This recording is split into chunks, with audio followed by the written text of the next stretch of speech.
It has been nearly 3 weeks since Freddie Gray was first arrested. It has been 11 days since his death. And on this day, the case was officially handed over from Baltimore City Police to the city prosecutors, the state prosecutors. The I-Team's Deborah Weiner joins us now. She's live back on TV Hill to explain how we got to this point. Deb. Yeah, Kate, I think a lot of us have tried to recall how and exactly when we got to this point. So we go back not far, because a lot of this happened in fewer than 3 weeks. Just 19 days ago, we can mark as the time before the world knew a man named Freddie Gray. Were it not for cell phone video, it is very possible that 25-year-old Gray would have died as a man known only in his West Baltimore neighborhood. Good evening. We begin tonight with breaking news out of Baltimore, where hundreds are gathering in protest at this hour outside a police station. Outrage over the death of a man who suffered a spinal injury while in police custody. It was a slow, simmering boil with daily protest outside the Western Police District.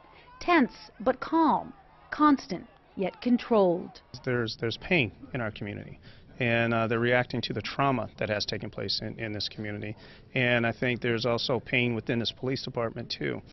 It became clear quickly that this was not just about one man, but so many men with long-held concerns about police practices in Baltimore City. The man was arrested for literally running while black, or as we also jokingly on the inside say, felony running. To apprehend someone, didn't charge him, didn't know what he was doing, it's just drugs on the corner. It could have been me or you.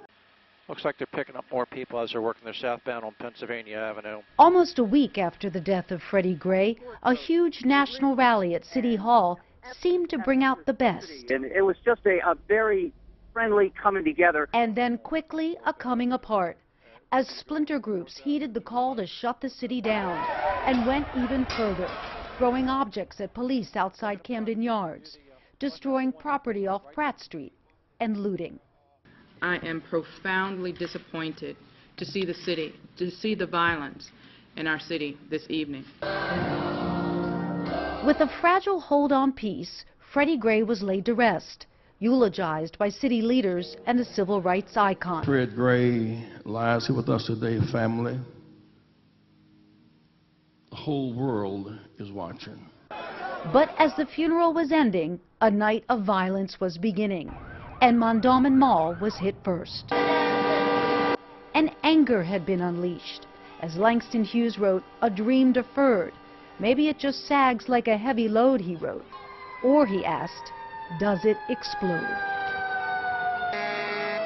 I understand why people are mad, but we gotta handle things another way. Strangely, gang members seemed like the voice of reason. A state of emergency was declared. This is one of our darkest days as a city, and I know that we're much better than this. We know that the world is watching, and we cannot allow our city to devolve into chaos. The morning light showed us images that some compared to a war zone, as dreams were not just deferred, they were destroyed. And these acts of violence and destruction of property cannot and will not be tolerated.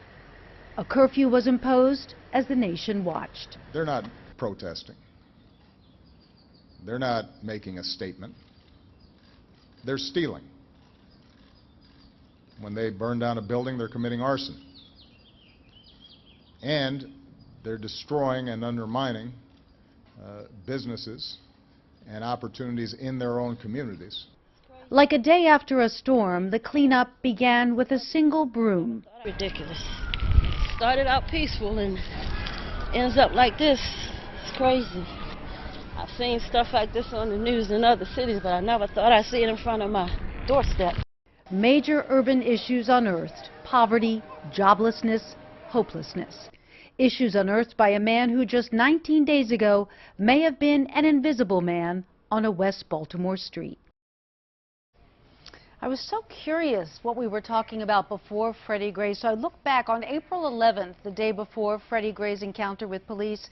The lead local story had to do with a vigil for an Anne Arundel County police officer who was shot. I don't know about you, but that feels like a very long time ago.